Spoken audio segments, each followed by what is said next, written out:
안녕하십니까. 예, 오늘은 그 니시약 건강법에 대해서 여러분께 강의 드리겠습니다. 화면의 배경은 아시겠죠? 예, 부산의 해운대입니다. 해운대고, 여러분 세계 3대 진미가 뭘까요? 어렵죠. 굉장히 어렵습니다. 일반인들도 아시는 분이 거의 없는데, 송로버섯으로 만든 트리플이라는 아주 고급 요리가 있고, 철갑상어알 캐비어는 아시죠? 마지막 세 번째가 푸아그라라고 하는 요리입니다. 푸아그라가 뭘까요? 예, 거위간 요리입니다. 거위간 요리. 거위간을 만들기 위해서는 아주 끔찍한 장면인데, 이 거위 속으로 철대롱을 넣고 쑤셔 박아서 위까지 박아 넣고 억지로 마치 뭐 물고문 하듯이 그렇게 음식을 꾸역꾸역 넣고, 그리고 꼼짝 못하게 가두어서 키우는, 그렇게 하면은 이렇게 지방간이 생깁니다. 지방간이. 간이 평소에 10배 정도로 커진다고 합니다. 오늘 제가 뭐 동물학대에 대해서 말씀드리려고 하는 것은 아니고, 이렇게 우리도, 인간도 이렇게 꾸역꾸역 먹어대고 꼼짝하지 않고 있다면은 우리가 건강을 해칠 수밖에 없겠죠. 그러니까 우리가 건강해지기 위해서는 적게 먹어야 되겠다. 그리고 적절한 운동을 해야 되겠다. 그런 결론이 나오겠죠. 그런데 적게 먹는다고 해가지고 도대체 어떤 음식을 먹어야 될 것인가? 그게 이제 영양적인 문제죠. 거기에다가 육체적인 것만이 중요한 것이 아니고 정신적인 것이 중요합니다. 그죠? 거기에다 하나 더 붙여서 해독이라는 걸 넣고 싶습니다. 해독. 해독은 몸속에 독소를 뺀다는 건데, 왜 도대체 해독이 필요한가? 우리 몸속에 도대체 어떤 독소가 그렇게 많길래 해독을 해야 되는가? 거기에 대해서 제가 말씀드리겠습니다. 우리 몸속에 오염되는 주 원인은 식품 오염, 공기 오염, 생활 잡화 오염이 있습니다. 식품 오염은 잘못된 영양 지식이 굉장히 많습니다. 가공식품이 많고 뭐 그런 거는 여러분도 아실 테고, 내 딴에는 뭔가 건강에 도움이 될 것이라고 생각해서 뭔가를 열심히 먹고 있는데 이게 굉장히 잘못됐다는 거죠. 이 친구처럼, 이 친구는 아주 사랑하고 있지만 이 뒷구멍으로 다른 일을 하고 있죠.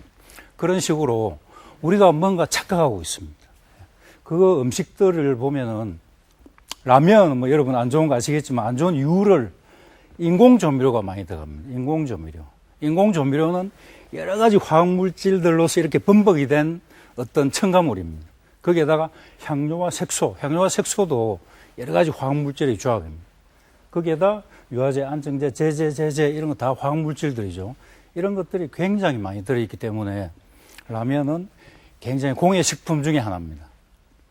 초코파이도 우리 남자들은 뭐 군에 가서 많이 드시죠. 그런데 겉에서부터 속에까지 좋은 거라고는 하나도 없습니다. 캔디가 뭐 충치를 일으킨다 이런 거는 아주 약과고, 여러 가지 첨가물 때문에 광해행동장애나 당대사기능장애를 일으킬 수 있습니다. 껌은 삼키지 않는 음식이기 때문에 향료를, 화학물질을 많이 포함해도 되게 이렇게 허용되어 있습니다. 그렇기 때문에 껌을 씹으면서 우리가 단맛이 빠질 때까지 씹고 단맛 빠지면 오히려 버렸는데, 오히려 단맛이 빠지기 전까지는 침을 삼키는 것은 오히려 건강에 해롭겠죠. 그 다음 아이스크림이 안 좋은 건 여러분 다 아실 테고, 패스트푸드가 뭐 열량이 높다, 뭐 지방이 많다 이런 건 여러분 다 아실 텐입니다. 가장 중요한 게 햄과 소세지예요. 햄과 소세지는 우리가 뭐 단백질의 뭐 보고다, 그리고 단백질 섭취를 하기 위해서 가장 손쉽게, 가장 값싸게 먹을 수 있는 게 햄과 소세지인데, 햄과 소세지에는 발색제라고 하는 첨가물로 아질산 나트륨을 넣는데, 이게 위 속에 들어가면 니트로사민이라고 하는 발암 성분이 됩니다. 이 발암 성분을 가지고 과학자들이 실험을 해봤는데, 보통 이제 쥐로서 실험을 하는데, 쥐로서 실험을 해보니까 어떤 뭐 조금 투여해서 어떤 반응을 보고, 또 조금 더 이렇게 이제 올려가면서 실험을 해보니까 간암과 폐암을 초래한 어떤 최저 농도가 있겠죠. 그 농도를 이제 쥐니까 인간의 체중으로 환산을 해보면 20kg의 사람이 6마이크로그램을 먹으면 한 번만에 간암과 폐암을 초래할 수 있다는 결론입니다.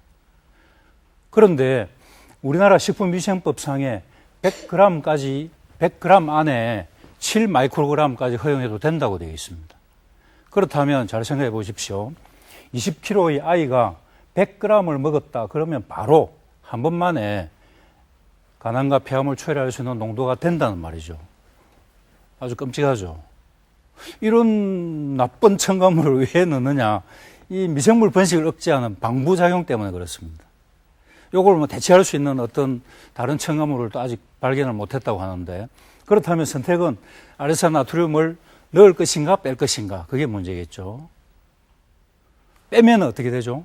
빼면은 방부작용이 없어집니다. 그렇다면 어떻게 되죠? 냉동 보관을 해야 됩니다. 그죠? 여러분들께서 뭐 마트에 가서 고기를 사러 갔다 그러면 냉동육이 있고 냉장육이 있다 그러면 어떤 걸 선택하시죠? 다 냉장육을 선택해 버립니다. 예. 이 햄과 소세지 회사 사장님께서 아주 백성을 생각하는 뜻으로 아르세나트륨을 빼고 만들었는데 백성이 선택을 안 해주죠. 예. 그러니까 우리가 앞에서 그 젊은 친구 그림을 봤듯이 우리가 착각을 하고 있는 겁니다.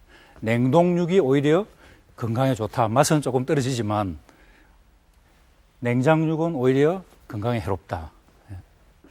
그런 걸 잘 아셔야 됩니다.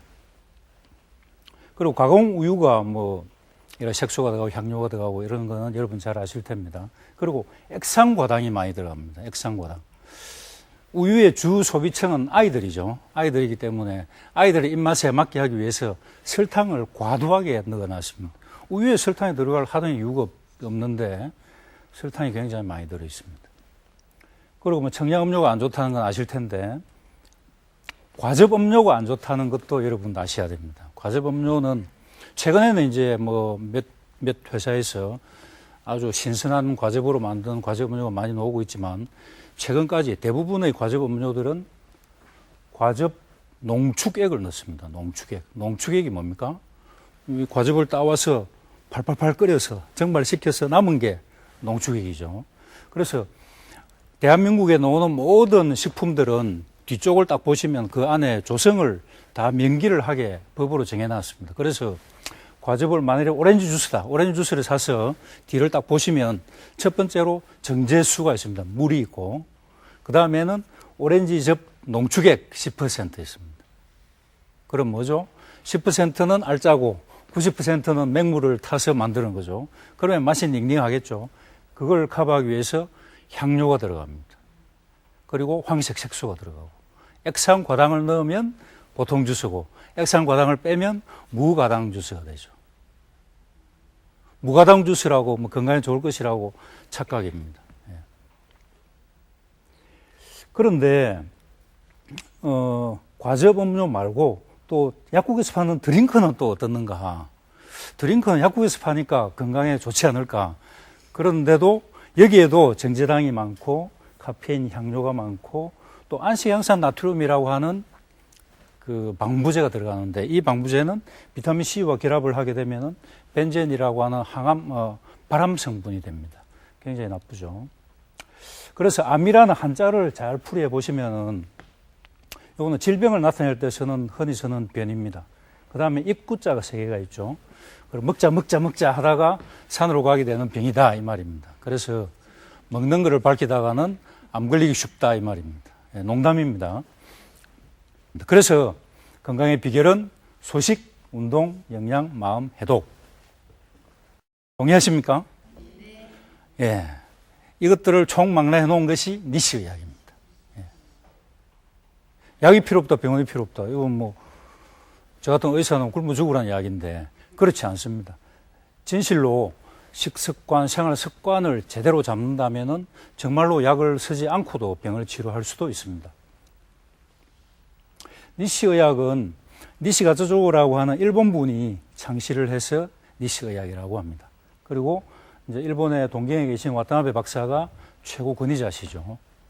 저는 와타나베 박사께 사사를 받았습니다. 니시의학에서 가장 중요하게 생각하는 요법 중에 하나가 단식입니다. 단식. 단식 해보신 분 계세요? 단식? 단식은 만병을 치유하는 자연 단식이고, 만병을 치유한다, 이거 뭐 뻥이다 싶은데, 진짜로 단식을 한번 해보시면은 건강이 굉장히 좋아집니다. 그게 독소가 다 나가기 때문에 그렇습니다. 단식은 굉장히 중요한데 단식에 대해서 잠깐만 터치를 하겠습니다. 우리가 사람도 마찬가지죠. 사람도 질병이 걸리면 입맛이 떨어집니다. 그럼 동물들을 보면은 집에 있는 개나 고양이들을 보면은 몸 상태가 안 좋으면 단식을 합니다. 평소에 좋아하는 거 아무리 만들어서 줘도 안 먹어요. 얘들이 단식 투쟁을 합니다. 그리고 며칠 지나서 어느 날 갑자기 짱 하고 나타나죠. 그때는 건강이 회복되어 있습니다. 그러니까 질병이 걸리면 식욕이 떨어지는 것이 자연의 현상입니다. 그리고 그 결과로서 자연 치유력을 회복하게 되는데 이 원리를 활용한 것이 단식이죠. 내 입은 먹고 싶지만 억지로라도 참고 안 먹으면은 자연 치유력이 회복된다는 것입니다. 단식은 외부에서 에너지원이 차단이 되니까 저장된 에너지를 써야 되죠. 그때 독소도 같이 태우게 됩니다.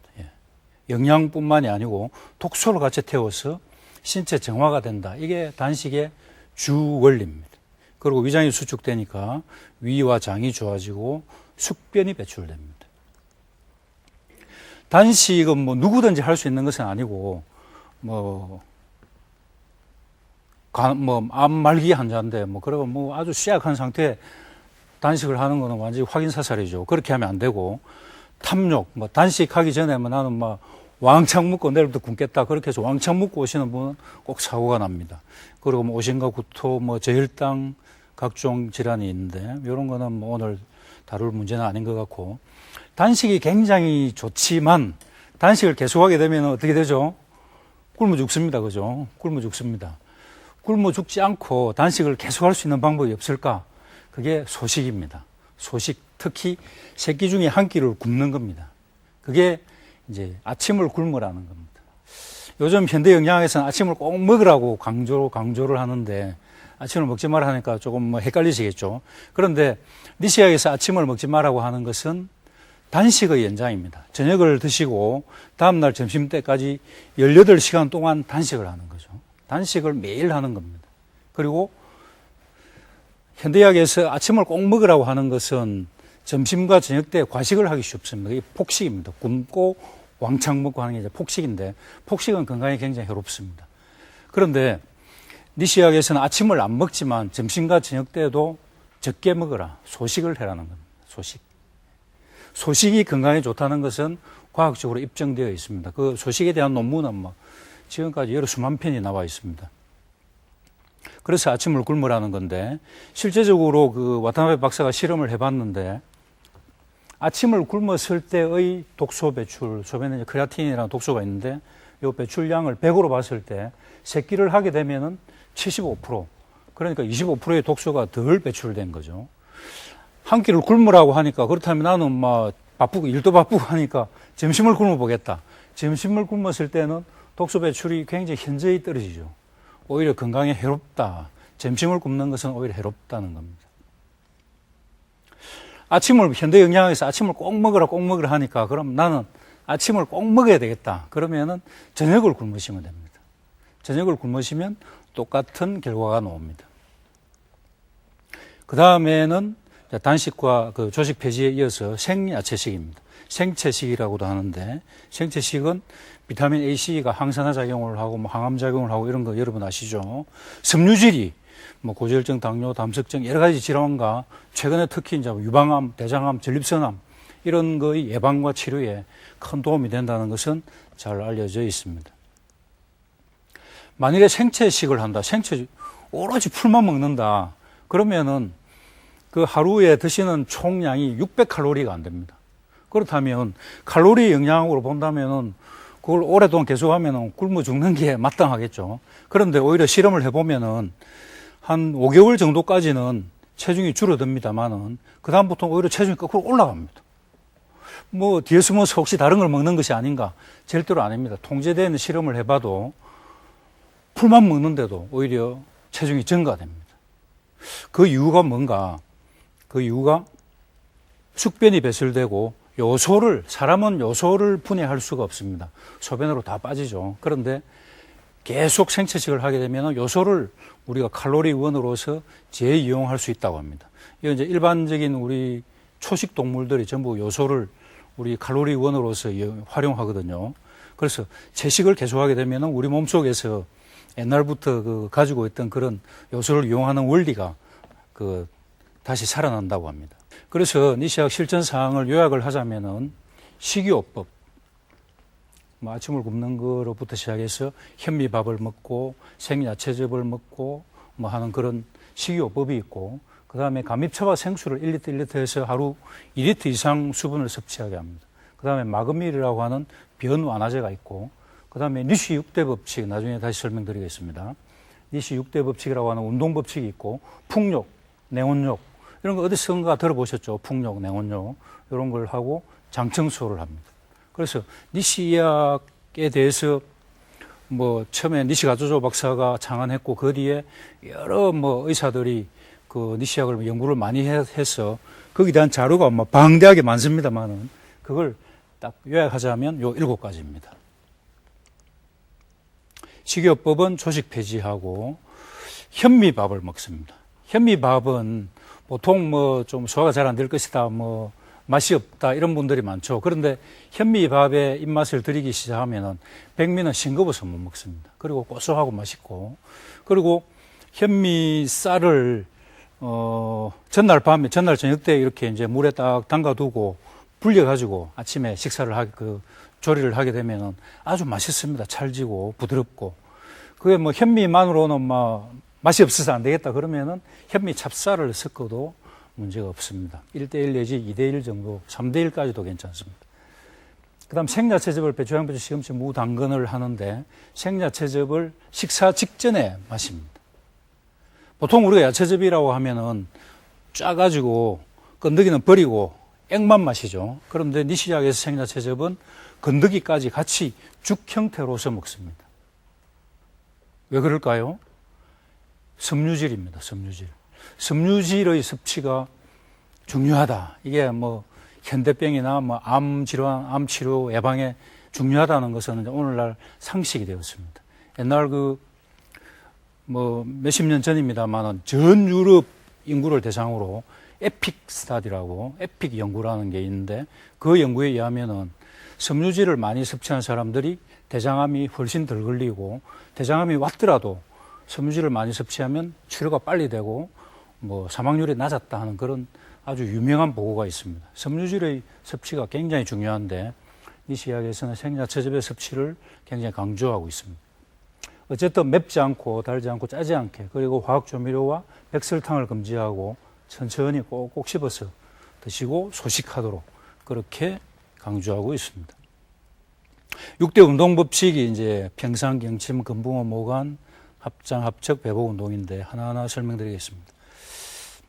평상은 딱딱한 바닥에 누우라는 거죠. 이게 이제 척추가 바로 선다는 이야기입니다. 그 다음에 딱딱한 베개를, 딱딱할 경자입니다. 딱딱한 베개를 목에다가 베는 겁니다. 머리가 아니고 목에다 베면 경추가 옆에서 봤을 때 이렇게 C자 형태로 되어 있습니다. 그런데 보통 우리가 생활을 하고 머리를 이렇게 이제 지탱을 해야 되고 또 스트레스를 받고 이러면서 척추가 이렇게 빳빳이 서버리는 경우가 많은데, 자는 동안에 이 자연스러운 C자를 유지하라는 겁니다. 그 다음에 금붕어 운동이죠. 그림 많이 보셨죠? 어디선가? 이렇게 허리를 흔들어 주는 겁니다. 그러면 이제 장의 연동 운동도 촉진이 되고 척추가 바로 잡아지게 됩니다. 모관 운동은 모세혈관 운동이라는 건데, 우리 손과 발에 우리 모세혈관이 많이 모여 있습니다. 이걸 이제 공중에 올리고 떨어줌으로써 모세혈관을 강화시키는 그런 요법입니다. 합장 합척 운동은 좌우의 균형을 도와줍니다. 손을 아래 위로 흔들어 주니까 좌우의 균형이 딱 맞아지게 되겠죠. 특히 이제 여성분들의 골반 내 장기들의 부인병이라든지 순산을 위해서 이런 요법들이 굉장히 좋습니다. 배복 운동이 있는데, 배복 운동은 이런 게 준비 운동 복잡하니까 안 넘어가고, 본 운동입니다. 본 운동은 옆으로 몸을 이렇게 흔들면서 동시에 이제 배를 불렸다 당겼다 불렸다 당겼다 이렇게 합니다. 이렇게 이제 흔들고 배를 장 운동을 하고 해서 우리 자율신경이 안정이 됩니다. 자율신경이 안정이 되어서 자기 암시에 걸리기 쉬운 상태가 됩니다. 그래서 옛날 우리 뭐 천자문 외우면서 하늘, 천, 따지 이러듯이 이렇게 배보 운동을 하시면서 좋아진다, 좋아진다, 낫는다, 낫는다, 할 수 있다, 할 수 있다, 이렇게 자기 최면을 그는 겁니다. 예. 풍욕이라는 것은 이제 옷을 완전히 벗고 창문을 열고 공기 소통이 잘 되게 해서 이제 이불을 덮었다, 벗었다, 덮었다, 벗었다 하는데 그냥 뭐 무작정 하는 것이 아니고 20초 벗었다, 30초 벗었다, 10초씩 계속 올라가죠. 그 2분이 되고 덮는 것도 2분이 같아지면 끝나는데 이걸 한 번 하는데 걸리는 시간은 30분입니다. 냉온욕은 보통 우리가 뭐 사우나 가셔가지고 뭐 뜨거운 물에 뭐 내지는 사우나에 들어가서 땀을 뭐 흠뻑 흘린 다음에 찬물에 팍 다이빙 하죠. 그러다가 이제 중풍이나 뭐 심장마비로 돌아가시는 분들이 적지 않게 있습니다. 그렇게 하시면 안 되고 냉에서 시작해서 냉으로 마쳐야 됩니다. 예. 냉탕, 온탕, 냉탕, 온탕. 온탕이라고 하지만 사실은 열탕이에요. 41도에서 45도니까 열탕입니다. 냉탕 첫 1분이 굉장히 이제 고비죠. 냉탕에 1분 들어가는 게 저도 뭐 계속하고 있지만 굉장히 요즘처럼 뭐 차가운 날씨에는 굉장히 힘이 듭니다. 그렇지만 1분이거든요. 1분이야 뭐 어떻게든 지나가지 않겠습니까? 그 1분 딱 지나가고 나면은 몸이 차워져 있기 때문에 열탕에 41도, 45도 굉장히 뜨겁습니다. 쑥 들어갈 수 있습니다. 그렇지만 들어가 있으면은 막 열기가 막 속으로 들어오겠죠. 그렇지만 1분 만에 다시 나오게 됩니다. 다시 냉탕 들어갔을 때는 이제 몸이 뜨거워져 있으니까 냉탕에 견디기가 한계를 수월합니다. 그래서 첫 냉탕만 잘 견디신다면 얼마든지 할 수 있습니다. 처음에는 7회, 1, 2, 3, 4, 5, 7, 냉 4번, 온 3번이죠. 7회를 하지만 숙달되면은 15회까지 합니다. 15회 이상은 뭐 크게 덕도 없고 시간 낭비가 많다고 그럽니다. 냉온욕을 하게 되면은 뭐 체액도 중화가 되고 자율신경이 안정이 되고 피부가 뭐 수축 이완되고 혈관이 수축 확장되면서 혈액순환도 잘 되고 피부도 튼튼해지고 이런 짧은 7분이지만 우리 몸속에서는 큰 변화가 있습니다. 니시의 특징은 효과가 굉장히 뛰어납니다. 그렇지만 부작용이 일절 없습니다. 약이나 뭐 공격적인 치료법을 쓰지 않기 때문에 그리고 요법에 쓰는 것은 모두가 식품이나 식품 원료이기 때문에 경제적이죠. 가정에서 누구나 하실 수 있고 수술이나 항암, 방사선 치료 전이든 중이든 후든 언제든지 시행을 해도 원래 하던 뭐 현대학적인 치료든 어떤 치료와 충돌하지 않습니다. 수술이 불가능한 경우에는 시도해 볼 수 있고 현대학적 치료를 불신하는 경우에도 할 수 있고 암 치료 완치 후에 뭐 이제 집에 가서 다 나았습니다. 집에 가서 뭐 잘 먹고 뭐 정상활동 하십시오. 도대체 어떻게 해야 될지 재발의 그 두려움 때문에 뭘 해야 될지 굉장히 어렵죠. 그럴 때 니시약에서 정해둔 대로 먹고 운동하고 활동하고 이렇게 하시면 됩니다. 현대약과 대체약의 병행을 원할 때 하면 좋습니다. 마지막으로 미국의 생리학자 포탱그라는 사람이 고양이로 실험을 했습니다. 고양이로 A그룹, B그룹 나누어서 A그룹은 정상적인 먹이를 주고 반대쪽 그룹에는 이제 영양학적으로 이상이 있는 먹이를 줬죠. 오늘날로 치자면은 뭐 삼겹살에 소주에 이런 것들 줬습니다. 그러니까 정상적인 먹이를 먹은 그룹은 2대, 3대, 4대 막 자손 번창했는데 문제가 있는 먹이를 먹은 그룹은 2대에서 1대에서는 없었던 질환들이 생기는 거죠. 요즘으로 치자면 암 뭐 돌아가신 4명 중에 1명이 암이라고 합니다. 당뇨가 불과 50년 전만 해도 10,000명에 1명 꼴이었습니다. 10,000명에 1명 꼴로 발병했는데 요즘에는 10명에 1명 꼴입니다. 1000배로 늘었습니다. 엄청나게 늘었습니다.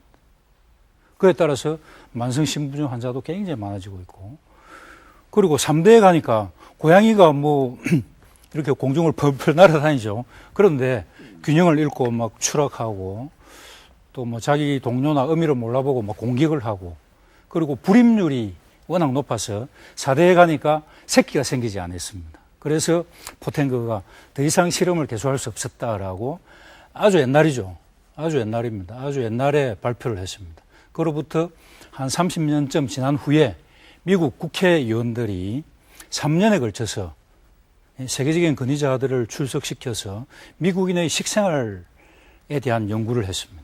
그리고 그 기자회견장에서 조지 맥거번 상원의원이 우리들의 10대 치명적인 질병 가운데 6가지는 그 원인이 우리들의 식생활과 관련이 있다. 지방, 설탕, 소금을 너무 많이 먹고 있다라고 발표했습니다. 77년 같으면 뭐 무려 34년 전입니다. 그죠? 굉장히 옛날입니다. 굉장히 캐캐묵은 이 자료를 제가 오늘날 갖고 온 이유가 오늘날의 우리 대한민국의 오늘날 우리 국민들의 식생활 양상이 너무도 흡사하죠.